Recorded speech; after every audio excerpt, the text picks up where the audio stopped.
ओम श्री गणेशाय नमः। आप सभी का हमारे YouTube चैनल पर हार्दिक स्वागत है। प्रिय भक्तजनों, आज हम सुनेंगे अधिक मास संकष्टी चतुर्थी व्रत कथा। तो प्रेम से बोलें, गणेश जी महाराज की जय हो। अधिक मास या पुरुषोत्तम मास श्री हरि विष्णु के अति निकट बताया गया है, जिसके चलते इस माह में किए जाने वाले पूरे कर्मों का फल अन्य माह में किए जाने वाले पूरे कर्म से कई गुना अधिक मिलता है। इस माह में आने वाली संकष्टी चतुर्थी का भी एक विशेष महत्व है। इस माह में आने वाली संकष्टी चतुर्थी को विभुवन चतुर्थी के नाम से जाना जाता है। जो भी गणेश भक्त संकष्टी व्रत का अनुष्ठान करता है, उसे इस व्रत की कथा का पठन या श्रवण करना अनिवार्य है, तभी इस व्रत को करने का पूरे फल प्राप्त होता है। इस व्रत में हर गणेश भक्त पूरा दिन निराहार रहकर रात्रि में चंद्र दर्शन करके अपने व्रत को पूरा करते हैं। इस व्रत में संकष्टी का अर्थ होता है कष्टों से मुक्ति। अतः जो भी गणेश भक्त पूरे श्रद्धा भाव से इस गणेश संकष्टी चतुर्थी का व्रत करता है, भगवान श्री गणेश उसके सारे कष्ट हर लेते हैं। अधिक मास में आने वाली इस पवित्र संकष्टी चतुर्थी की कथा सतयुग काल से चली आ रही है। कहा जाता है इस व्रत की कथा द्वापर युग में द्रौपदी को महर्षि वेद व्यास ने सुनाई थी। एक समय की बात है जब कुरु वंश के संरक्षक ऋषि पांडवों के वनवास काल के दौरान उनसे मिलने उनके आश्रम में आए हुए थे। तब द्रौपदी, जिन्हें दुशासन ने भरी सभा में निर्वस्त्र किया और दुर्योधन ने उसे अपमानित किया था, ये सोचकर हैरान थी कि उनसे ऐसा कौन सा पाप हुआ था जिसके कारण उन्हें ये अपमान सहन करना पड़ा। तब महर्षि ने उत्तर में उन्हें राजा चंद्रसेन और रानी रत्नावली की कथा सुनाई थी। महर्षि ने कथा का आरंभ करते हुए कहा, एक समय की बात है जब राजा चंद्रसेन अपनी भार्या रत्नावली के साथ सुखमय जीवन व्यतीत कर रहे थे। उनके राज्य में चारों ओर खुशहाली और पवित्रता छलक रही थी, किंतु उनके शत्रु और राज्य लोलुप सम्राटों को उनकी ये खुशहाली रास न आई। एक दिन राजा चंद्रसेन के शत्रुओं ने उनके राज्य पर आक्रमण किया और उनका सर्वस्व छीन लिया। राजा चंद्रसेन और रानी रत्नावली को अपनी सुरक्षा हेतु अपना राज्य त्याग कर वन में शरण लेनी पड़ी।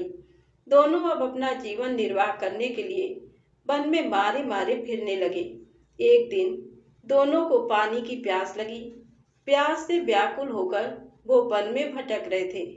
भटकते भटकते वो अनायास एक ऋषि के आश्रम में जा पहुंचे। वो आश्रम महर्षि मार्कंडेय ऋषि का था। इतने घने जंगल के बीच में जब वे दोनों इस स्थान पर पहुंचे तो उनको परम शांति की अनुभूति हुई। उन्हें ऐसा लगा जैसे इस स्थान पर आने के बाद उनकी सुधा तृप्त हो गई हो।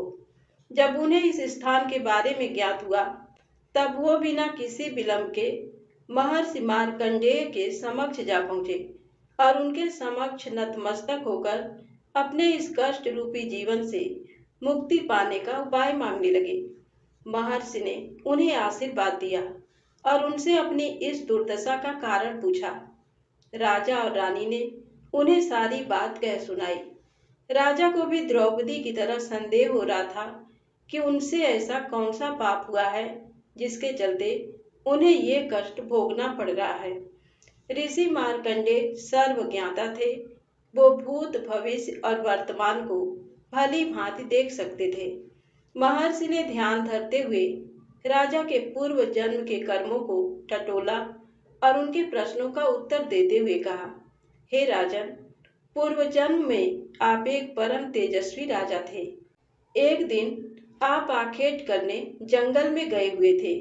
वहां अपने लाल वस्त्र को धारण किए कुछ नाग कन्याओं को व्रत का अनुष्ठान करते हुए देखा था। आप उनसे प्रभावित होकर उनसे उस व्रत अनुष्ठान के बारे में पूछने लगे। वो समय अधिक मास का था। उन्होंने बताया कि वो सभी भगवान श्री गणेश की संकष्टी चतुर्थी का व्रत कर रही हैं। इस व्रत को करने मात्र से मनुष्य की सभी समस्याओं का अंत हो जाता है। मनुष्य को अपने कष्टों से सहज ही मुक्ति प्राप्त होती है। नाग कन्याओं के मुख से भगवान श्री गणेश की संकष्टी व्रत के बारे में सुनकर उन्होंने भी इस व्रत को करने का मन ही मन निश्चय किया, किंतु समय जाते वो अपने नाम, यश और कीर्ति की प्राप्ति होने पर इस व्रत का अनुष्ठान करना भूल गए।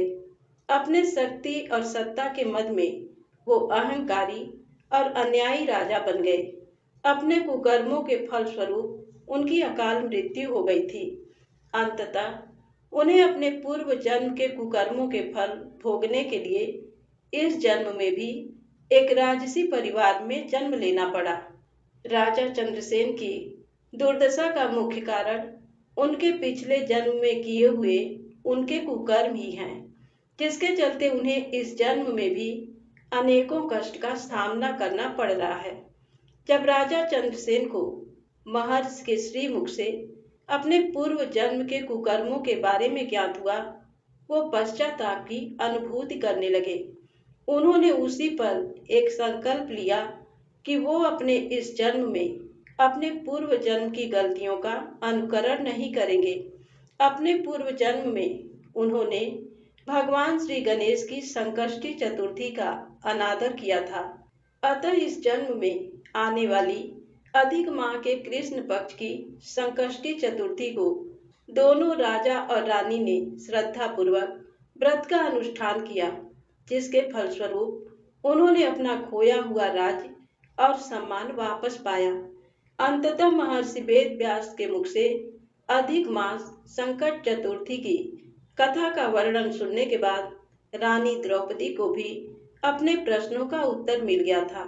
सभी उपस्थित पांडव भी ये बात जान गए थे कि उनके दुखों का मूल कारण क्या है, किस कारण से उनको अपना राज्य छोड़ना पड़ा और इतना अपमान सहना पड़ा।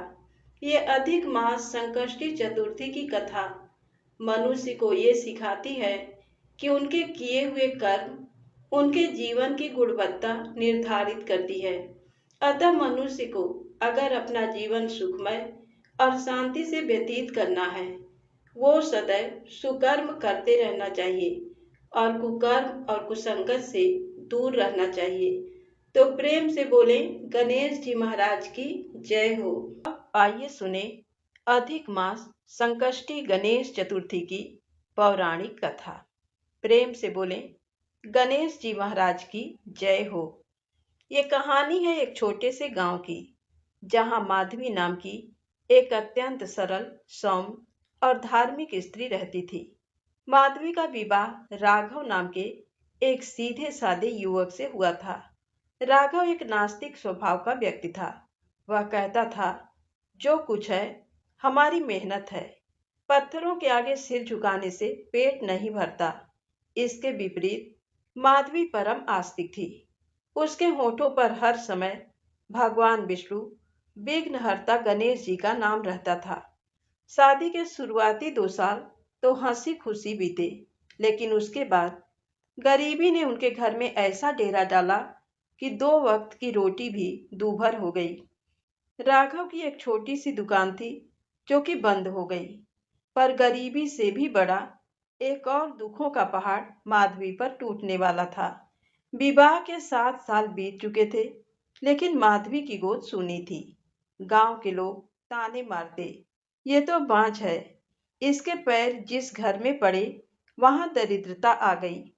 माधवी की सास सुभद्रा देवी, जो पहले तो ठीक थी, अब समाज के तानों से तंग आकर माधवी को कोसने लगी। घर में रोज रोज क्लेश होता। राघव भी दिन भर की हताशा और अपनी माँ के भड़काने पर धीरे धीरे माधवी से दूर होने लगा। एक शाम राघव जब घर लौटा तो उसकी माँ ने उसके सामने एक प्रस्ताव रखा। राघव, इस बांझ के भरोसे रहेगा तो हमारे वंश का दिया बुझ जाएगा। तेरी उम्र निकली जा रही है। मैंने बगल के गांव में एक लड़की को देखा है। उसके पिता अपनी बेटी की शादी तुझसे करने को तैयार हैं और साथ में थोड़ा धन भी देंगे, जिससे तेरी दुकान फिर से चल पड़ेगी। माधवी रसोई में रोटियां बना रही थी। ये बात सुनते ही उसके हाथ से बेलन छूट गया। आंखों से बहते आंसू जलते हुए तवे पर छन से गिर पड़े। वह दौड़कर राघव के पैरों में गिर गई। स्वामी, मुझे इस तरह मत त्यागिए। गरीबी में सह लूंगी, भूखी सो जाऊंगी, पर सौतन का दुख मुझसे नहीं सहा जाएगा। राघव ने रूखेपन से अपना पैर छुड़ाया और कहा, तो मैं क्या करूं माधवी? भगवान के भरोसे बैठा रहूं? 7 साल हो गए, ना तूने मुझे संतान दी और ना तेरे भगवान ने मुझे तरक्की दी। मुझे ये शादी करनी ही होगी। कुछ ही दिनों में राघव का दूसरा विवाह कामिनी से हो गया। कामिनी एक अमीर घर की घमंडी और तेज तर्रार लड़की थी। शादी के बाद जब वह घर आई तो उसने पहले ही दिन साफ कर दिया कि वह घर का कोई काम नहीं करेगी। माधवी को अब उस घर में एक पत्नी का नहीं बल्कि एक नौकरानी का दर्जा मिल गया था। कामिनी उसे बात बात पर जलील करती। अरे ओ पांच, जरा मेरे पैर तो दबा। बैठे बैठे मुफ्त की रोटियां तोड़ती है। हद तो तब हो गई जब सास और पति ने मिलकर माधवी को घर के मुख्य कमरों से निकालकर बाहर की टूटी हुई काल कोठरी जैसी अंधेरे कमरे में रहने को कह दिया, जहां बरसात में पानी टपकता था और सर्दियों में ठंडी हवाएं हड्डियों को कपा देती थी। माधवी का दर्द असहनीय था। शारीरिक श्रम, भर पेट भोजन न मिलना और सबसे बढ़कर अपने ही पति को दूसरी स्त्री की बाहों में देखना। हर रात वह अपनी उस काली कोठरी में फूट फूट कर रोती। वह भगवान गणेश की एक छोटी सी मिट्टी की मूर्ति के सामने बैठ जाती और कहती, हे लंबोदर, हे विघ्नहर्ता, मेरे प्रारब्ध में ऐसा कौन सा पाप था जिसकी सजा मुझे मिल रही है? क्या मेरा विश्वास झूठा है? लोग मेरे ईश्वर को नास्तिक कहते हैं, मुझे बांझ कहते हैं। प्रभु, मेरी लाज बचा लो। राघव ये सब देखता, लेकिन उसका दिल पूरी तरह से पत्थर हो चुका था। वह माधवी से कहता, देख लिया तेरे भगवान का चमत्कार। तू दिन रात पूजा करती है और कोठरी में सड़ रही है। कामिनी पूजा नहीं करती, फिर भी वह राज कर रही है। सब ढोंग है। समय का चक्र घूमा। कुछ महीनों बाद अधिक मास, जिसे पुरुषोत्तम मास भी कहते हैं, आया। इसी अधिक मास में पड़ने वाली संकष्टी चतुर्थी का दिन आया। गांव की कुछ वृद्ध महिलाएं मंदिर जा रही थीं। माधवी ने उनसे पूछा, काकी, आप सब कहाँ जा रही हैं? तो काकी ने दया भाव से कहा, बेटी, आज अधिक मास की संकष्टी चतुर्थी है।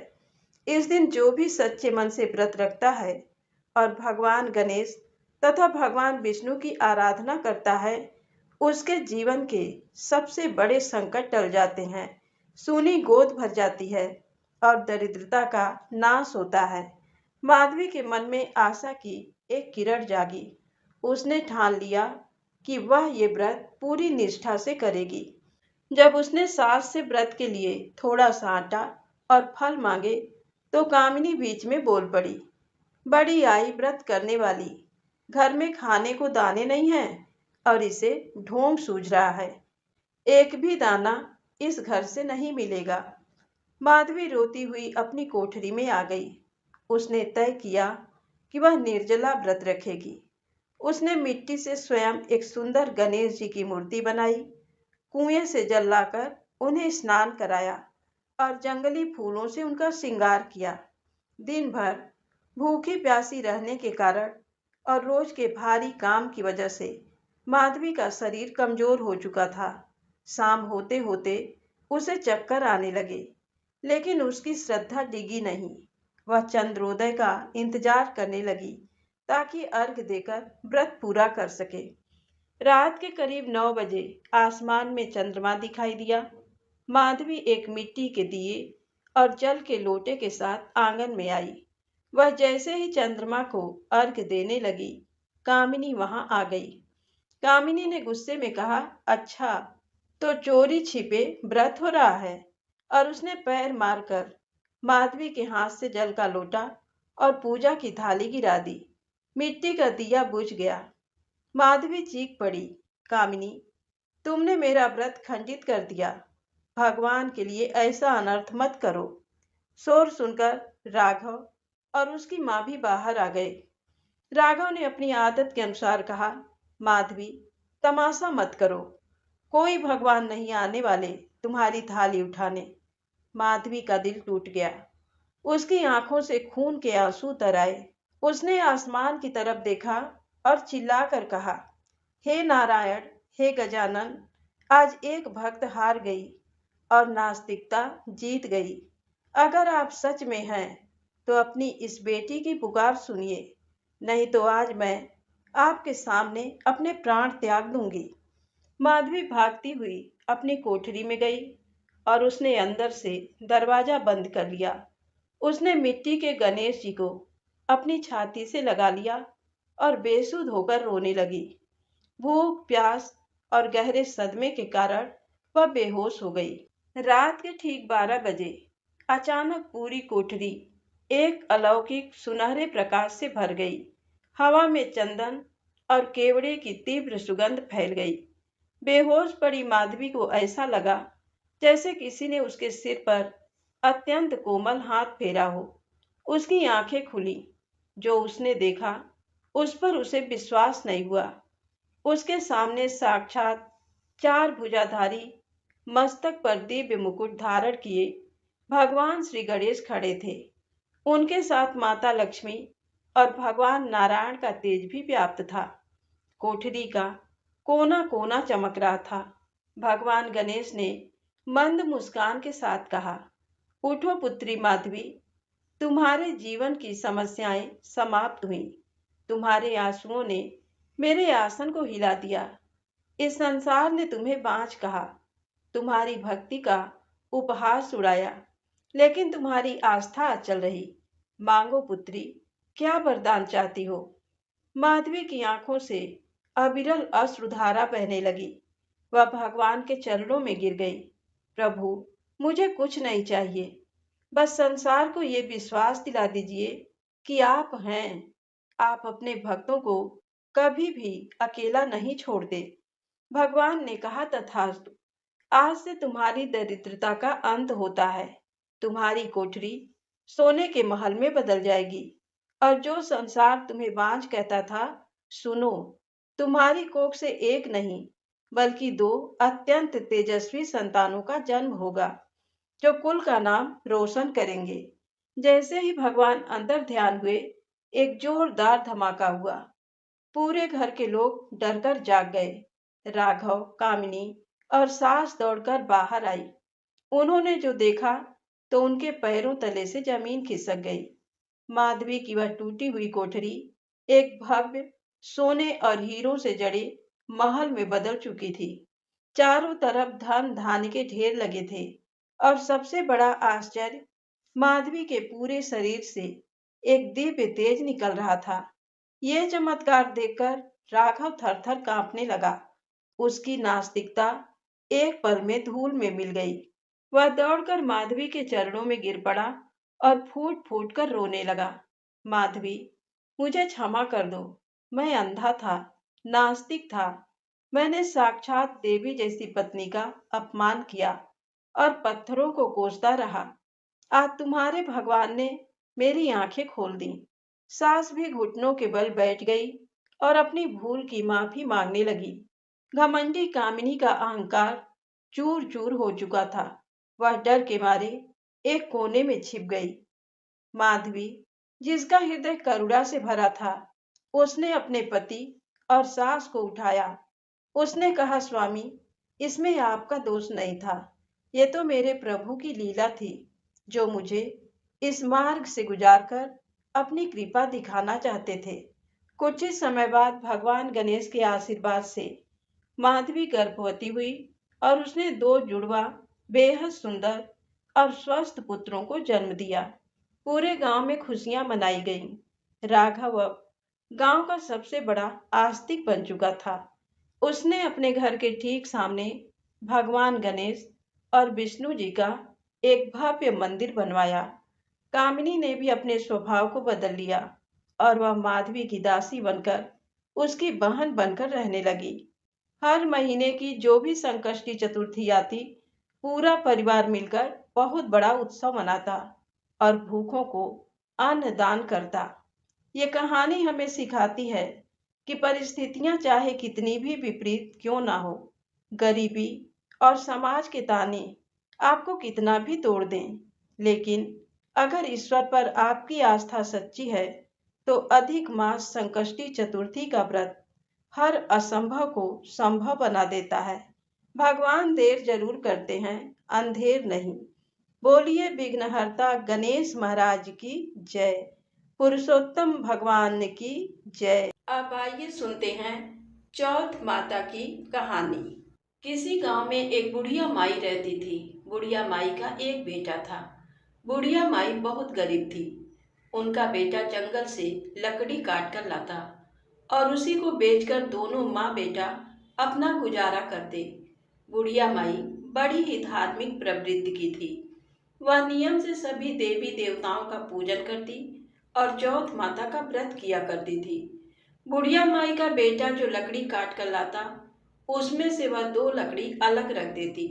चौथ का दिन आता तो उन्हें बेचती और उसी से पूजा का सब सामान भी लाती और भोग का सामान भी ले आती। आटा घी शक्कर लाकर 4 लड्डू बनाती। एक लड्डू चंद्र देवता को अर्पित करती, एक गणेश भगवान को अर्पित करती, एक अपने बेटे को खाने को देती और एक से अपने व्रत का पारण करती। इस तरह से बुढ़िया माई हर चौथ का व्रत करती थी। एक दिन की बात है, बेटा पड़ोसन के यहाँ कुछ लेने चला गया तो देखा कि पड़ोसन चूरमा बना रही थी। तो पड़ोसन से कहने लगा, आज कोई त्योहार है क्या जो आप चूरमा बना रही हो?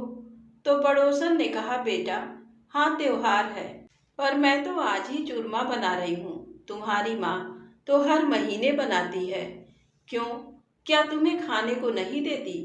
तब उसने कहा कि देती है, लेकिन पड़ोसन ने फिर भी उसके बेटे के कान भर दिए।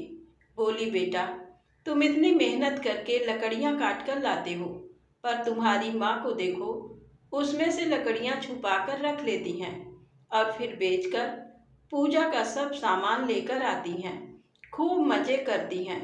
अब बेटे को तो पड़ोसन की सीख लग गई। जाकर अपनी माँ से कहने लगा कि माँ, मैं इतनी मेहनत से लकड़ियाँ काट कर लाता हूँ और तुम उसमें से लकड़ियाँ छुपा कर रख देती हो। अब बहुत हो गया, या तो तुम मुझे छोड़ दो या फिर चौथ माता का व्रत करना छोड़ दो। तब बुढ़िया माई कहने लगी, बेटा मैं तो ये व्रत सब तुम्हारे लिए ही करती हूँ, तुम्हें छोड़ सकती हूँ, लेकिन चौथ माता का व्रत नहीं छोड़ूंगी। तो बेटा ने कहा, ठीक है माँ, फिर मैं घर छोड़कर जा रहा हूँ। अब बेटा घर छोड़कर जाने लगा तो बुढ़िया माई बोली कि बेटा तू जा तो रहा है, लेकिन ले मेरे हाथ के ये चावल ले जा। जब भी तुझे कोई संकट पड़े तो चौथ माता का नाम लेकर अपने चारों तरफ ही चावल डालकर बैठ जाना। चौथ माता तेरी रक्षा करेंगी।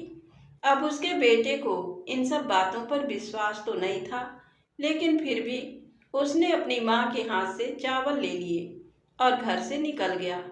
अभी थोड़ी दूर गया था कि एक बड़ी भारी नदी मिली। पार जाने का कोई रास्ता नहीं। उसने सोचा कि अगर मैं इसमें से नदी पार करने लगा तो मैं तो डूब जाऊंगा। तो उसे माँ की बात याद आ गई कि जब भी संकट पड़े तो तू चावल बिखेर कर चौथ माता का नाम लेकर बैठ जाना। उसने तो चावल बिखेरे और चौथ माता का नाम लेकर बैठ गया और कहने लगा कि हे चौथ माता, अगर आप सच्ची हो तो मुझे रास्ता मिल जाए। अब उसकी माँ उसी के लिए तो चौथ माता का व्रत करती थी। तो चौथ माता की दया हुई और उसे पार आने का रास्ता मिल गया। आगे चला तो एक घने जंगल में पहुंच गया। बहुत ढूंढता रहा पर बाहर जाने का रास्ता नहीं मिला। अब उसे डर लगने लगा कि मैं अगर यहीं फंसा रहा तो जंगली जानवर मुझे खा जाएंगे। तो उसने कुछ चावल के दाने बिखेरे और चौथ माता का नाम लेकर बैठ गया। हे चौथ माता, अगर आप सच्ची हो तो मुझे इस जंगल से बाहर निकालो। अब इस तरह से जब उसने चौथ माता से प्रार्थना की तो उसे बाहर जाने का रास्ता मिल गया। चलते चलते एक नगर में पहुंच गया। अब इतना चल लिया था तो थक भी गया था और उसे भूख भी लगी थी। तो उसने सोचा कहीं पर रुककर कुछ खा पी लेता हूँ, थोड़ा आराम कर लेता हूँ। तो एक घर के अंदर गया। देखा तो बड़ा अजब नजारा था। एक बुढ़िया माई रोती जा रही है और पूड़े बनाती जा रही है। उसने जाकर बुढ़िया माई से पूछा कि काकी क्या बात है, तुम रो भी रही हो और पूड़े भी बना रही हो। तो बुढ़िया माई बोली, बेटा ये पूड़े मैं अपने बेटे के लिए बना रही हूँ। मेरे बेटे को पूड़े बहुत पसंद हैं और रो इसलिए रही हूँ कि वो आज आखिरी बार मेरे हाथों के पूड़े खाएगा। तो उसने पूछा क्यों, ऐसा क्यों? तो वह कहने लगी कि हमारे यहाँ का नियम है, जब भी आंवला लगता है तो एक आदमी की बलि दी जाती है। आज मेरे बेटे का नंबर है। अभी थोड़ी देर में राजा के सिपाही आएंगे और उसे ले जाएंगे। तो वह कहने लगा, माई देख मुझे बहुत जोर से भूख लगी है, तू एक काम कर, ये पूड़े मुझे खिला दे और तेरे बेटे की जगह राजा के सिपाहियों के साथ मैं चला जाऊंगा। अब बुढ़िया माई तो उसका मुंह देखने लगी, ये क्या कह रहा है, आवे में बैठने को कह रही हूँ और ये कह रहा है कि मैं चला जाऊंगा। तो वह कहने लगी कि बेटा तू पूड़े तो खा ले, कोई बात नहीं, पर कम से कम बात तो ढंग की कर। मैं आवे में बैठने को कह रही हूँ, इनाम लेने को नहीं बुला रहे राजा जी। तो कहने लगा, हाँ हाँ मुझे पता है, मैं आवे में बैठने के लिए भी चला जाऊंगा, तू बस मुझे पूड़े खिला दे, मुझे बहुत जोर से भूख लगी है। अब बुढ़िया माई ने उसे पेट भरकर पूड़े खिला दिए। उसे तो पूड़े खाकर नींद आने लगी। बोला कि मैं थोड़ी देर के लिए सो जाता हूँ, जब राजा के सिपाही आए तो मुझे जगा देना। आधी रात को राजा जी के सिपाही आए। अब बुढ़िया माई सोचने लगी, पराया पूत है, बड़ा भोला लड़का है, इसे जगाऊं या ना जगाऊं, ये तो अब आत्महत्या करने पर तुला हुआ है। अभी वह सोच ही रही थी कि इतने में खड़का सुनकर उसकी नींद खुल गई। तो उसने पूछा कि राजा के सिपाही आ गए क्या? तो कहने लगी कि हाँ आ गए। तो वो कहने लगा कि ठीक है, फिर मैं चलता हूँ। जाते जाते बुढ़िया माई से बोला कि ले मेरी लाठी और ये कठड़ी रख ले, जब मैं वापस आऊँगा तो इसे ले लूँगा। अब उसका मुंह देखे बुढ़िया माई तो अंदर ही अंदर रोए जाए। ये तो बड़ा ही भोला लड़का है, इसे तो यूं भी नहीं पता कि आवे में से कोई जिंदा नहीं आता। फिर भी उसने ले ली। तो वह उसमें से गठरी में से अपनी माँ के हाथ के चावल लेकर राजा के सिपाहियों के साथ चला गया। जाकर उसे आवे में बिठा दिया, आवा बंद कर दिया। वह तो चावल बिखेर कर चौथ माता का नाम लेकर बैठ गया। हे चौथ माता, अगर मेरी माँ ने आपके सच्चे व्रत रखे हों, आप सच्ची हो तो मेरी रक्षा करना। आवा बंद किए 2-3 दिन हो गए। 2-3 दिन बाद वहां पर कुछ लड़के खेल रहे थे। खेलते खेलते उन्होंने आवे पर कंकड़ मारने शुरू कर दिए। तो उसने अंदर से पूछा कौन है? आवाज सुनकर वे तो डर गए कि इसमें तो कोई भूत प्रेत है। जाकर उन्होंने अपने अपने घरों में बताया कि आवे में तो कोई भूत आ गया, वहां से आवाज आ रही है। सभी लोग इकट्ठे हो गए। तो उसने कहा कि जाकर राजा से कह दो कि आवा पक गया। अब उन्होंने सोचा सच में आवे में तो कोई भूत आ गया। जाकर राजा को खबर की। राजा ने सिपाही भेजे कि जाकर पता लगाकर आओ। सिपाही आकर देखने लगे। तो उसने कहा कि जाकर राजा से कह दो कि आवा पक गया है और इसे धीरे धीरे खोल ले। तो राजा के सिपाहियों ने राजा से जाकर कहा। राजा को तो यकीन नहीं हुआ। 6 महीने में आवा पकता था, 3 दिन में कैसे पक गया? फिर भी उसने कहा कि चलो खोलो। डरते डरते वे आवा खोलने लगे। तो उसने कहा अंदर से धीरे धीरे उतारो। अब वे डरते डरते धीरे धीरे एक एक बर्तन उतारते जाएं। जब सारे बर्तन उतार चुके तो वह जिंदा, बिल्कुल सही सलामत स्वस्थ निकल के आ गया आवे में से। तो राजा और सारे सिपाही सभी लोग उसे देखकर डर गए कि भाई तू कौन है, आवे में से आज तक कौन जिंदा आया। तो बोला कि मेरी माँ चौथ माता के व्रत करती है, उन्हीं के प्रताप से मैं जिंदा बच गया। राजा कहने लगा, मैं तो नहीं मानूं, मैं तेरी परीक्षा लूंगा। अगर तू मेरी परीक्षा में खरा उतर गया तो मैं तेरी बात मान जाऊंगा कि तू सच कह रहा है, नहीं तो तुझे दंड दिया जाएगा।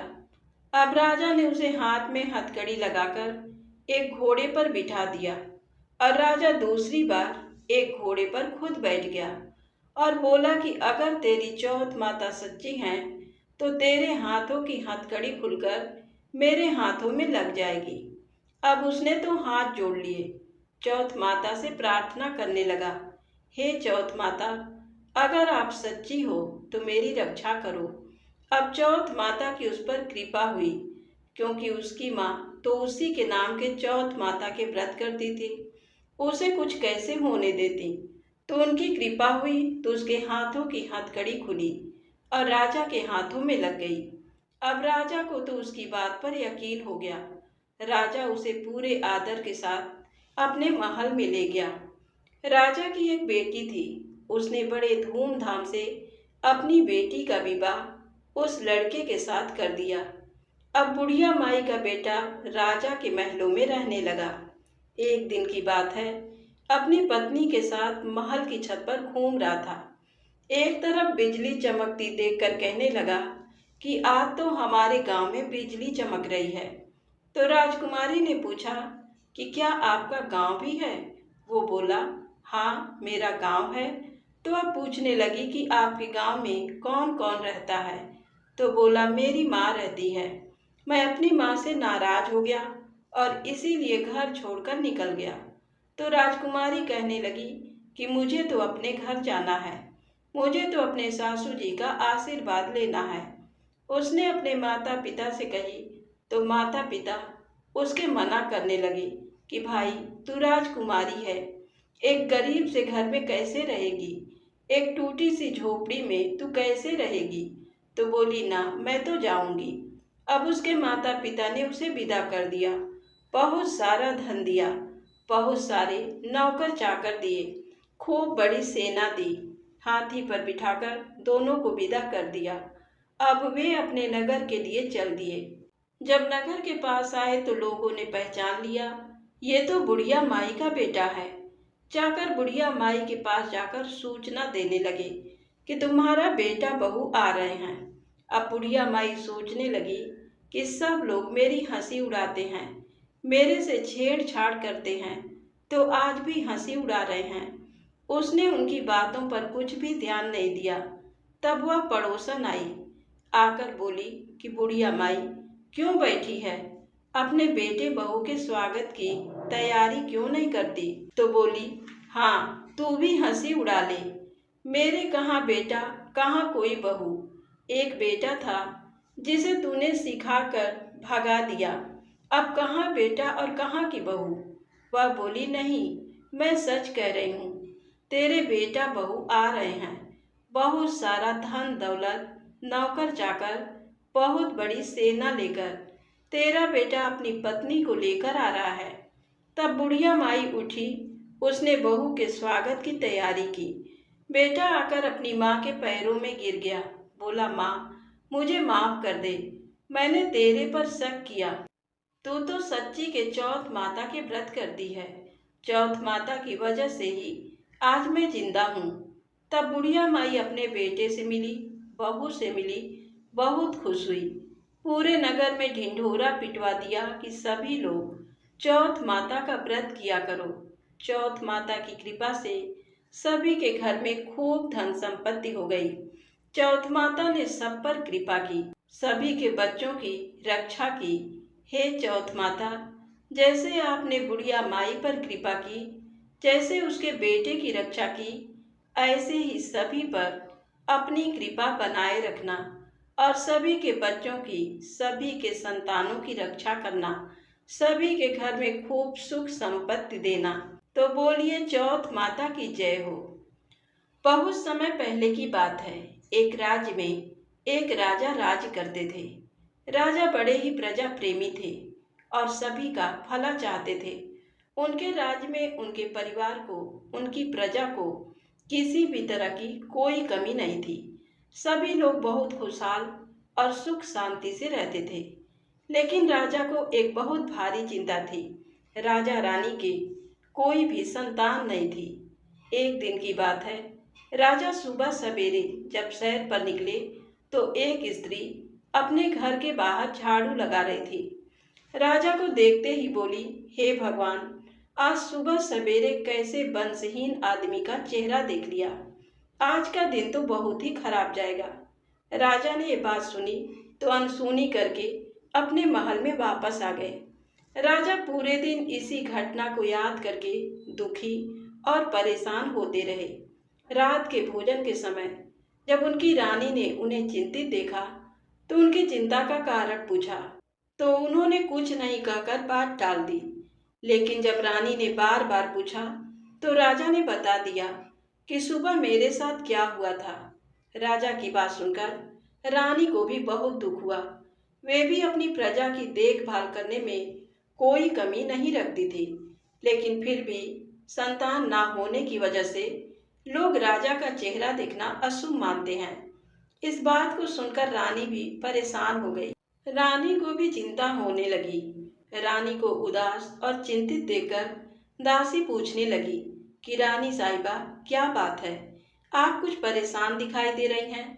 रानी ने टालना चाहा, लेकिन दासी भी बार बार पूछने लगी तो रानी ने अपनी सेविका को राजा के साथ जो सुबह बात हुई थी सारी बात बता दी। तब रानी की दासी ने उन्हें विश्वास दिया कि अगर आप मेरी बात मानो और जैसा मैं कहती हूँ बिल्कुल वैसा ही करते रहो तो आपकी सारी चिंता दूर हो जाएगी।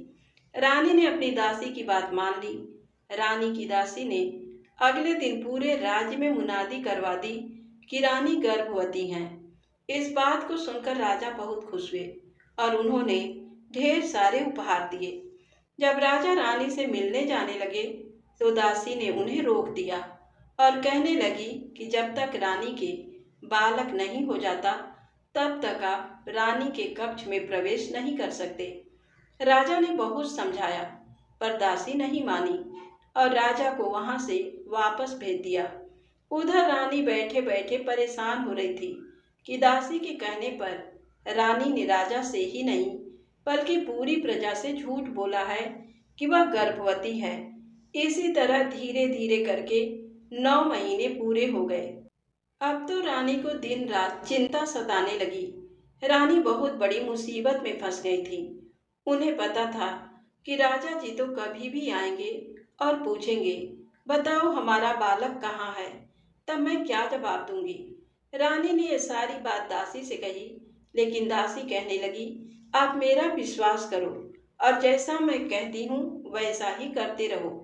जब 9 महीने पूरे हो गए तो दासी ने पूरे राज्य में मुनादी करवा दी कि रानी ने एक बहुत ही सुंदर पुत्र को जन्म दिया है।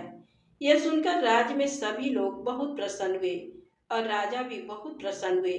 अपने पुत्र को देखने के लिए रानी के कमरे में जाने लगे तो दासी ने दरवाजे पर ही रोक दिया और कहने लगी कि राजा जी, आपने इतनी प्रतीक्षा की है, थोड़ी प्रतीक्षा और कर लो।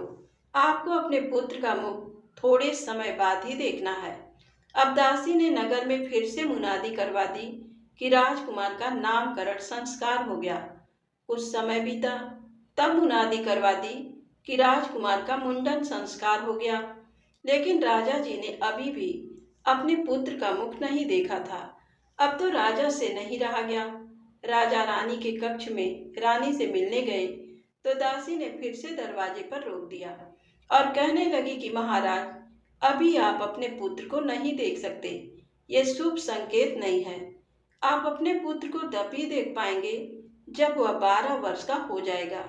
जब उसकी आयु 12 वर्ष की हो जाएगी और उसका विवाह होगा तो अपने पुत्र का मुख आप विवाह मंडप में देख पाएंगे। और ये कहकर दासी ने रानी का कमरा अंदर से बंद कर दिया। राजा को गुस्सा तो बहुत आ रहा था, लेकिन अपने पुत्र के जीवन की सलामती के लिए उन्होंने दासी की ये बात भी मान ली। धीरे धीरे समय बीतता रहा और 12 वर्ष पूरे हो गए। 12 वर्ष पूरे होने पर दासी ने राजा से कहा कि महाराज, आपका पुत्र 12 वर्ष का हो गया है। अब आप उसके लिए बहू ढूंढना शुरू कर दें और शादी की तैयारी भी शुरू करवा दें। राजा ने अपने पुत्र के लिए दूर देश से एक बहुत सुंदर राजकुमारी से अपने पुत्र का विवाह तय कर दिया। पूरे राज्य में राजकुमार की शादी की तैयारियां होने लगी। दूसरी तरफ दासी ने 1.25 मन चावल का आटा मंगाया। उस आटे से उसने एक बहुत ही सुंदर 12 वर्ष के बालक जितना पुतला बनवाया। उस पुतले पर मेवों से बहुत सुंदर सजावट कर दी। उसके बाद दासी ने पुतले को एक बिल्कुल दूल्हे की तरह सजा दिया। एक पालकी मंगाई और दासी ने उस चावल के पुतले को बहुत ही सुगंधित करके उस पालकी में बिठा दिया। दासी ने राजा से प्रार्थना की कि राजकुमार केवल मेरे साथ ही रहे हैं, इसीलिए उनकी बारात में, उनकी पालकी में मुझे उनके साथ ही बैठना होगा। दासी की ये बात भी राजा ने स्वीकार कर ली। बारात चल पड़ी। चलते चलते बारात एक घने जंगल से निकली। रास्ते में संकटा माता का मंदिर था, तो वहां पर दासी ने विश्राम करने को कहा। इसके बाद दासी चावल के पुतले को पालकी में ही छोड़कर कुएं से पानी पीने चली गई। जंगल में संकटा माता और उनकी सहेलियां थीं। उन्हें बहुत अच्छी खुशबू आई और उन्होंने देखा कि ये खुशबू तो एक पालकी से आ रही है। संकटा माता और उनकी सहेलियों ने पालकी में झांक कर देखा तो पता चला कि पालकी में तो एक बहुत ही विशाल मानव रूपी मिठाई रखी है। संकटा माता और उनकी सहेलियों ने उस मिठाई को पूरा खा लिया। मिठाई खाकर संकटा माता और उनकी सहेलियां वापस मंदिर में चली गईं। जब सभी लोग कुएं से पानी पीकर वापस आए तो दासी ने देखा पालकी में तो कोई भी नहीं है। ये देखकर दासी बहुत घबरा गई। तभी उसने देखा कि वहां पर संकटा माता का मंदिर है। संकटा माता के मंदिर में जाकर जोर जोर से विलाप करने लगी। माता, लौटा दो या बेटा दो। बार बार यही कहे जा रही थी कि लौटा दो या बेटा दो। दासी का इस तरह का विलाप सुनकर संकटा माता वहां पर प्रकट हो गईं। तब दासी ने माता के पैर पकड़ लिए और कहने लगी, हे माता, लौटा दो या बेटा दो, लौटा दो या बेटा दो। तो माता कहने लगी कि अब मैं तुम्हें बेटा कहाँ से दूं? मिठाई मुझे बहुत सुगंधित लगी तो मैं उसे पूरा खा गई। लेकिन दासी रोती रही और एक ही बात कहती रही, लौटा दो या बेटा दो। तब संकटा माता ने उसकी बात मानते हुए कहा, ठीक है बेटी, मैं तुम्हें एक बेटा देती हूँ, लेकिन मेरी शर्त है। तो दासी ने पूछा, माता बताओ, आपकी क्या शर्त है? तो संकटा माता कहने लगी कि बेटी, मैं तुम्हें एक बेटा दे दूंगी, लेकिन 24 घंटे के अंदर मैं अपना बेटा वापस भी ले लूंगी। तब दासी ने माता की बात मान ली। संकटा माता ने अपने चमत्कार से दासी को एक बहुत ही सुंदर 12 वर्ष का लड़का दिया। इतना सुंदर बालक देखकर दासी आश्चर्यचकित रह गई। बालक को पालकी में बिठाकर विवाह स्थल पर पहुंच गए। राजकुमार को बिठाया गया। तब दासी ने राजा से कहा, महाराज, अब आप अपने पुत्र का चेहरा देख सकते हैं। राजा अपने पुत्र के पास गया। अपने बेटे का इतना सुंदर और भव्य रूप देखकर वह भी हैरान रह गया। तब राजा ने कहा कि बालक की ऐसी सुंदरता की वजह से आपने मुझे इतने समय तक इसके पास भी नहीं जाने दिया, लेकिन आज तो मैं अपने पुत्र का चेहरा जी भरकर देखूंगा। राजकुमार का विवाह धूमधाम से हो गया। सभी लोग वापस अपने राज्य में आ गए। तो दासी ने रानी को अपने बेटे और बहू की आरती उतारने के लिए दरवाजे पर बुलाया, लेकिन रानी तो डर के मारे अपने कक्ष से बाहर ही नहीं निकल रही थी। रानी को लग रहा था कि असल में तो कोई पुत्र है ही नहीं, और जब ये बात राजा को पता चलेगी तो राजा बड़े गुस्से में आ जाएंगे और उन्हें दंड देंगे। लेकिन जब दासी ने बार बार बाहर बुलाया तो रानी ने खिड़की से बाहर देखा तो देखा सच में एक बहुत सुंदर राजकुमार और राजकुमारी उसके दरवाजे पर खड़े हैं। रानी पूजा की सामग्री लेकर बाहर आई और अपने बेटे को घर के अंदर प्रवेश कराया। तब दासी की चिंता और बढ़ गई, क्योंकि उसे संकटा माता की बात याद थी। दासी ने एक युक्ति लगाई। रानी से जाकर कहा कि कल हम बहू की मुंह दिखाई की रस्म का आयोजन करेंगे। राज्य की सभी औरतों को निमंत्रण देना है। तो रानी ने कहा ठीक है। अगले दिन सुबह सवेरे राज्य की सारी औरतें राजमहल के सामने इकट्ठा होने लगीं। दासी ने बहू को बहुत अच्छे से समझाया, तुम्हें हर स्त्री के पैर छूने हैं, चाहे वह स्त्री कोई भी हो, किसी भी जाति की हो। तुम्हें हर स्त्री के पैर छूकर जब तक अखंड सौभाग्यवती भव, पुत्रवती भव का आशीर्वाद ना दे दे, तब तक तुम किसी के पैर मत छोड़ना। बहू ने ऐसा ही किया। सारी औरतों के पैर छुए तो सब बहू ने अखंड सौभाग्यवती भव और पुत्रवती भव का आशीर्वाद दे दिया। तब देखा कि दूर एक पेड़ के नीचे एक बूढ़ी महिला बैठी है। उसके कपड़े बहुत ही मैले हैं। वह चुपचाप बैठी हैं। बहू उसके पास भी गई और उसके पैर छूकर आशीर्वाद लेने लगी। तो बुढ़िया माई ने बहू को सुखी रहने का, खुश रहने का आशीर्वाद दे दिया। लेकिन बहू ने बुढ़िया माई के पैर नहीं छोड़े। तब बुढ़िया माई के मुंह से अचानक ही निकल गया, अखंड सौभाग्यवती भव, पुत्रवती भव। तभी दासी भागते भागते वहां पर आई और बुढ़िया माई से कहने लगी, हे माता, हमने आपको पहचान लिया है। अब आप अपना बेटा वापस नहीं ले सकती, क्योंकि आपने बहू को अखंड सौभाग्यवती भव रहने का और पुत्रवती होने का आशीर्वाद दिया है। अगर आप अपना बेटा ले लेंगी तो बहू अखंड सौभाग्यवती कैसे रहेगी और पुत्रवती कैसे होगी। यह सुनकर संकटा माता हंसने लगी और कहने लगी, तुम तो बहुत चतुर हो, तुमने मुझे हरा दिया। इस प्रकार दासी, रानी, राजा, राजकुमार और उसकी पत्नी बड़े सुख समृद्धि के साथ बड़े सुख से रहने लगे। हे संकटा माता, जिस प्रकार आपने रानी को पुत्र देकर उनके संकट को दूर किया, दासी की प्रार्थना सुनकर उनके संकट को दूर किया, उसी प्रकार आप हमारे जीवन के संकट को दूर करना और हमारा जीवन भी सुख समृद्धि से भर देना। बोलिए संकटा माता की जय हो। एक तपसी था और एक लपसी था। तपसी तो भगवान की तपस्या करता और लपसी रोज सवा सेर की लपसी बनाता, भोग लगाता, घंटी बजाता और जीम लेता। एक दिन दोनों में झगड़ा हो गया। तपसी बोला कि मैं बड़ा हूँ। लपसी कहने लगा कि नहीं, मैं बड़ा हूँ। तपसी बोला कि मैं रोज भगवान की तपस्या करता हूँ, इसीलिए मैं ही बड़ा हूँ। लपसी बोला कि मैं रोज भगवान को सवा सेर की लपसी का भोग लगाता हूँ, इसीलिए मैं बड़ा हूँ। दोनों आपस में झगड़ रहे थे।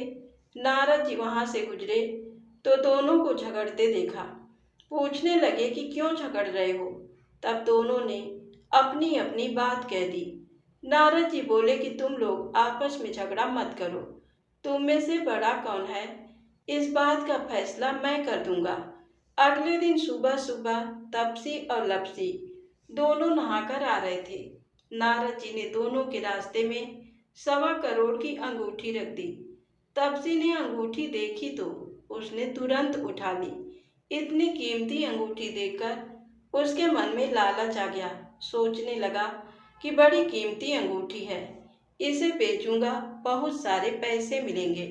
उन पैसों से एक बहुत बड़ा यज्ञ करूंगा और अपने आप को बड़ा साबित कर दूंगा। उधर लपसी ने अंगूठी देखी तो सोचने लगा, अरे किसी की कीमती अंगूठी गिर गई है। लेकिन उसने अंगूठी को हाथ तक नहीं लगाया। सोचने लगा कि कहीं मैंने उठा ली तो चोर डाकू मेरे पीछे पड़ जाएंगे, कहीं मुझे मार दिया तो।